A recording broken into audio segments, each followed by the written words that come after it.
বাড়ির বাইরে অনেকটা দূরেই ছিলাম।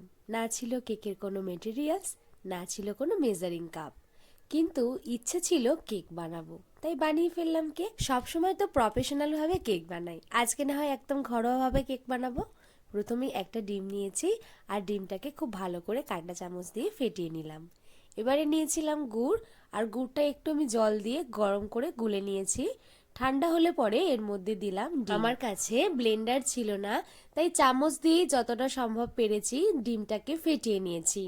যেহেতু আমার কাছে কোনো এসেন্স ছিল না, তাই তরমুজের রসটা আমি এখানে ব্যবহার করেছি। তোমরা চাইলে কোনো এসেন্স দিয়ে দিতে পারো। এরপর একটু দিয়েছি তেল, হাফ বাটির মতো দিয়েছি ময়দা, তারপরে সবকিছু ব্যাটার ভালো করে গুলে নিয়ে আমি দিয়েছি ইনো। যেহেতু আমার কাছে বেকিং পাউডার বা সোডা ছিল না, বেকিং পাউডার বা বেকিং সোডা ছিল না বলে আমি এখানে ইনো ব্যবহার করেছি।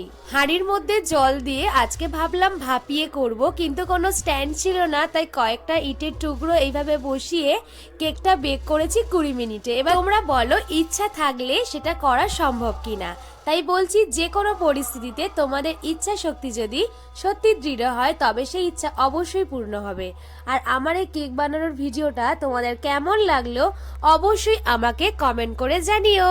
আর যদি আমার ভিডিও ভালো লেগে থাকে অবশ্যই আমার চ্যানেলটাকে সাবস্ক্রাইব করে দিও, পাশে থেকো। আর তোমরা কি ধরনের ভিডিও দেখতে চাইছো অবশ্যই আমাকে কমেন্ট করে জানিও। আর যে কোনো ধরনের কেক, মুস, চকলেট তোমরা যদি আমার থেকে কিনতে চাও অবশ্যই আমার সাথে কন্ট্যাক্ট করতে পারো। তার জন্য তোমরা আমাকে হোয়াটসঅ্যাপ করো 8017206640 এই নাম্বারে।